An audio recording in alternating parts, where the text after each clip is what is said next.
आपको पता है पीटीआई की एहतजाजी तहरीक, 5 अगस्त की डेडलाइन, उसके बाद 90 दिन वाला मामला, ये सारी चीज़ें चल रही हैं। कुछ कन्फ्यूजन पैदा हो गई, कारकुनान क्वेश्चन कर रहे हैं, पीटीआई लीडरशिप इस टाइम खामोश है, वो कुछ क्लैरिटी के साथ अभी नहीं बता पा रही। तो इस सारी सूरत हाल के दौरान हल्का फुल्का क्रैकडाउन जो है वो अब नज़र आना शुरू हो गया। वैसे तो ये बिल्कुल आखिरी दिनों में जाके नज़र आता है, जब भी कोई तहरीक होती है तो पता चलता है पकड़ दकड़ शुरू हो गई, लेकिन अभी उसकी झलकियाँ जो है वो देखने में आ रही हैं। कल पीटीआई के रहनुमा शेख वकास अकरम ने ये बताया कि उनकी रिहाइशगाह पर पुलिस की भारी नफरी पहुंची। आज उसामा मेला है पीटीआई के रहनुमा, उनके रिहाइशगाह पर भी छापा मारा गया, उन्होंने भी ट्वीट करके बताया, और भी कहीं कहीं से इतलात आ रही हैं। तो एक तरह से आगाज़ वो हो रहा है, जैसे जैसे पीटीआई मोमेंटम बनाने की तरफ जा रही है वैसे ये सारा कुछ भी हो रहा है। केपी के अलावा बाकी हर जगह पर इस सिचुएशन का सामना पीटीआई को करना पड़ेगा। दूसरी जानिब केपी में ये मोमेंटम, ये माहौल बनता रहेगा। आज भी मर्दान में एक ज़बरदस्त पावर शो करने में कामयाब रही पीटीआई, और जुनेद अकबर, आतिफ खान, ये सारे लोग जिनके कोई इख्तलाफात भी हैं वो भी अपने इख्तलाफात ख़त्म करके एक ही ट्रक के ऊपर सवार होकर कारकुनान के सामने मौजूद थे और एक अच्छा पावर शो करने में कामयाब रही। बड़ी तादाद में लोग आए और इस तरह अब ये पूरा शेड्यूल जो है वो आ चुका है। हज़ारा डिवीज़न का अलग शेड्यूल है, मुख्तलिफ़ इलाकों का अलग है, और 5 अगस्त तक और उसके बाद तक का पूरा शेड्यूल दिया गया है कि हर जगह पे कहाँ पे कैसे कैसे रैलीज़ होनी है। तो ये flash protest, rallies, grand rallies, ये सारा कुछ साथ साथ चलता रहेगा। ये जो पीटीआई ने जीटी रोड पावर शो किया, इसका मकसद क्या था? एंड पे तो थोड़ी सी कन्फ्यूजन होगी, वो आलिया हमज़ा वाला सारा चैप्टर जो हुआ उसकी वजह से कि एक चीफ़ ऑर्गेनाइज़र को ही नहीं बुलाया गया, तो कैसा फिर पंजाब में पावर शो और कैसी तहरीक, ये क्वेश्चन तो अपने तौर पे उठ रहे हैं। लेकिन ये सारा हुआ क्यों, पावर शो करने का मकसद क्या था, ये पता चला है एक ऑडियो लीक से, जो कि शेख वकास अकरम साहब की ऑडियो है। उन्होंने किसी खातून पीटीआई रहनुमा को, जो कि कोर कमेटी की मेंबर भी हैं, उनको कुछ ऑडियो नोट्स भेजे थे जो कि लीक आउट हो गए। उसमें से ये चीज़ें पता चली कि पीटीआई ने इस बार ये डिसाइड किया था कि कारकुनान ये बार बार मुतालबा कर रहे हैं पीटीआई की लीडरशिप से कि हम तो हर बार निकल आते हैं, आप लोग कहाँ पे हैं, आप कहाँ पर थे। ये क्वेश्चन बहुत बार रिपीट हुआ। तो इस बार कोर कमेटी ने ये डिसीजन किया कि हम पहले निकलते हैं। कारकुनान से पहले, तहरीक तो अब आहिस्ता आहिस्ता शुरू हो ही गई है, तो कारकुनान से पहले लीडरशिप सड़कों के ऊपर निकल के वो जेस्चर दे के जनाब हम सामने आ गए। वो अलग बात है कि ये पूरा शो जो है वो मिर्ज़ा अफरीदी की लॉन्चिंग के नाम चला गया या वो एक कंट्रोवर्सी क्रिएट हो गई। उसके बारे में भी मैं आपको बताता हूँ कि क्या मिर्ज़ा अफरीदी साहब जो हैं वो सेनेट इंतखाबात की दौड़ से बाहर हो चुके हैं या नहीं। बैरिस्टर गौहर से भी कुछ देर पहले मैंने रब्ता किया, क्योंकि उनके नाम से मंसूब सोशल मीडिया के ऊपर नोटिफिकेशन आ चुका है जिसमें बताया जा रहा है कि मिर्ज़ा अफरीदी साहब आउट हो चुके हैं। तो एग्जैक्ट सिचुएशन क्या है, बैरिस्टर गौहर चूँकि पार्टी के चेयरमैन हैं तो उनके नोटिफिकेशन से ही सारा कुछ होना है। तो मैंने उनसे पूछा है इस बारे में, तो वो एग्जैक्ट इन्फॉर्मेशन आपके सामने रख देता हूँ। लेकिन अगर पीटीआई ये सोच के निकली थी कि लीडरशिप पहले सड़कों पे आए, तो फिर मेरा ख्याल है मिर्ज़ा अफरीदी साहब वाला जो मामला है उसको सेपरेट कर देते, क्योंकि आवाम जो है वो बड़ी आसानी से जज कर लेती है आपके एक्ट्स को कि आप किस तरह से आगे बढ़ रहे हैं और क्या करने जा रहे हैं। बहरहाल वो थोड़ा सा बैकफायर हो गया और रही सही कसर जो है वो आलिया हमज़ा के ट्वीट ने निकाल दी। तो वो जो एक मोमेंटम बना रहे थे स्टार्ट में, वो थोड़ा सा कोलैप्स होता दिखाई दिया, क्योंकि पीटीआई कोशिश करती है कि हम यूनिटी का मैसेज दें और पूरे जोश जज्बे के साथ सारे लाइन पे आगे बैठते हैं, लेकिन फिर खुद ही कुछ ऐसा करते हैं जिससे यूनिटी वाला वो इम्पैक्ट है वो निगेट होने लगता है। खैर, अब मैं ज़रा आपको वो मिर्ज़ा अफरीदी साहब वाली सिचुएशन बता दूं। नोटिफिकेशन आ गया सोशल मीडिया पे, उसमें बताया गया कि जनाब मिर्ज़ा अफरीदी साहब आउट हो गए हैं।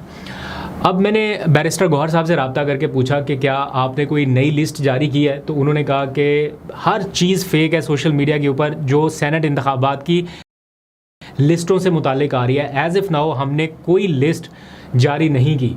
उन्होंने रिप्लाई किया नॉट एट ऑल, और साथ ही फिर उन्होंने कॉल भी की और उन्होंने बताया कि ये क्लैरिफाई कर दें मीडिया पर भी कि मैंने अभी तक कोई लिस्ट फ़ाइनल नहीं की, कोई लिस्ट जारी नहीं की।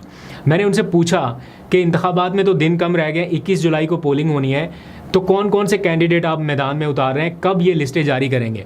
तो उन्होंने कहा देखें ऐसे नहीं होता, लिस्टों के ऊपर हम पहले भी नहीं जारी कर रहे थे। वो मुझे ऐसा लगा उनकी बातों से कि शायद आखिरी मोमेंट पे जाके वो ये बताएंगे, क्योंकि इसको किसी हिकमत अमली के तहत भी हो सकता है कि अभी जाहिर ना किया जा रहा हो कि कौन कौन से उनके उम्मीदवार हो सकते हैं। क्या पता कोई दबाव का सामना ना करना पड़ जाए उन उम्मीदवारों को डिस्क्लोज़ किए जाने की सूरत में, इसलिए छुपाया जा रहा है या कोई और बात है। लेकिन पीटीआई ने अभी तक ऑफिशियली कोई लिस्ट जारी नहीं की। लेकिन एक लिस्ट ऐसी है जो कि ऑफिशियल भी है, कंफर्म्ड भी है, वो मेरे हाथ में इस वक्त मौजूद है। ये पाकिस्तान तहरीक इंसाफ का ऑफिशियल ट्वीट है जो कि 16 मार्च 2024 को किया गया था। उस वक्त इमरान खान साहब की मुशावरत से कुछ नामों की मंजूरी दी गई थी कि ये लोग जो हैं वो सेनेट के लिए उम्मीदवार होंगे। उनमें मिर्ज़ा अफरीदी का नाम तीसरे नंबर पे शामिल है।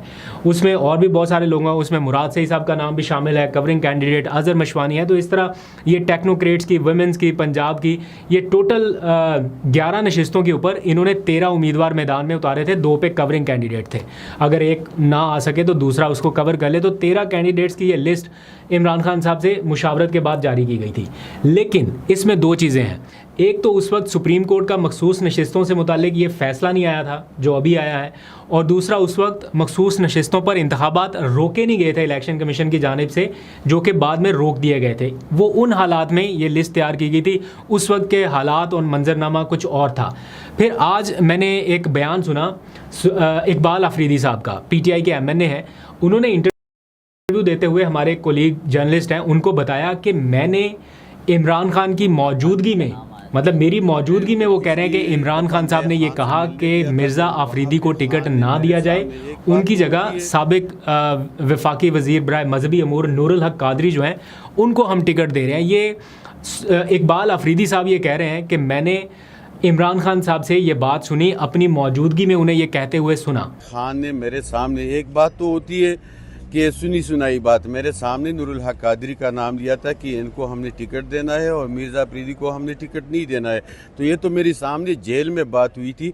तो अगर इमरान खान साहब ने ये बात कही है और इसका एक गवाह मौजूद है जो कह रहा है कि मेरे सामने ये बात हुई है, तो फिर मेरा ख्याल है PTI की बाहर बैठी हुई लीडरशिप को इस फैसले पर नज़रसानी करनी पड़ेगी। अब उसके बाद उनसे मुलाकातें महदूद रही हैं या इस रीसेंट टाइम में उनसे मुशावरत नहीं हो सकी, तो अभी कल मुलाकातों का दिन है, तो देखते हैं कि क्या नई डायरेक्शन उनकी जानिब से आती है। मैंने अपने साथी कोलीग जर्नलिस्ट से पूछा कि ये बयान कब का है इकबाल अफरीदी साहब का, तो उन्होंने कहा कि 5-6 महीने पहले का बयान है। दैट मीन्स कि 5-6 महीने पहले इमरान खान साहब ये कह चुके थे या हिदायत दे चुके थे। एक तरफ इस लिस्ट में उनका नाम तीसरे नंबर पर मौजूद है, दूसरी जानिब इकबाल अफरीदी साहब कह रहे हैं कि मेरी मौजूदगी में इमरान खान साहब ने कहा कि इनको टिकट ना दिया जाए, नूरुल हक कादरी को दें। तो अब लेटेस्ट सिचुएशन क्या रहेगी, इसके ऊपर PTI की क़यादत ही बेहतर बता सकती है अगर इमरान खान साहब से मुशावरत हो। अब आ जाइए ज़रा एक और इम्पॉर्टेंट डेवलपमेंट की तरफ बात करते हैं। पाकिस्तान तहरीक इंसाफ से एक अहम गैर मुल्की सफारत खाने ने राब्ता किया है और उनके कुछ लोगों से मुलाकात की ख्वाहिश जाहिर की गई है। इस बारे में पार्टी के अंदर खाते मुशावरत भी हुई है और डिसाइड भी किया जा रहा था कि कौन मिलेगा। शायद गालिबन ये मुलाकात आज होनी थी। मुझे इस वक्त तक ये नहीं मालूम कि ये मुलाकात हो चुकी है या नहीं, क्योंकि मैंने चेक करने की कोशिश की कुछ लोगों से, लेकिन राब्ता नहीं हो पाया। तो अगर तो ये मुलाकात हुई तो इसमें ब्रेक थ्रू एक्सपेक्टेड है, क्योंकि मैं अभी नाम डिस्क्लोज़ नहीं कर रहा सफारत खाने का, लेकिन आपको अंदाज़ा हो जाना चाहिए कि कौन सा सफारत खाना हो सकता है जिससे किसी ब्रेक थ्रू की उम्मीद है PTI को। दूसरा, कुछ लोगों के नाम उसमें डाले जा रहे थे कि ये जाके मुलाकात करेंगे, ये करेंगे, ये नहीं करेंगे।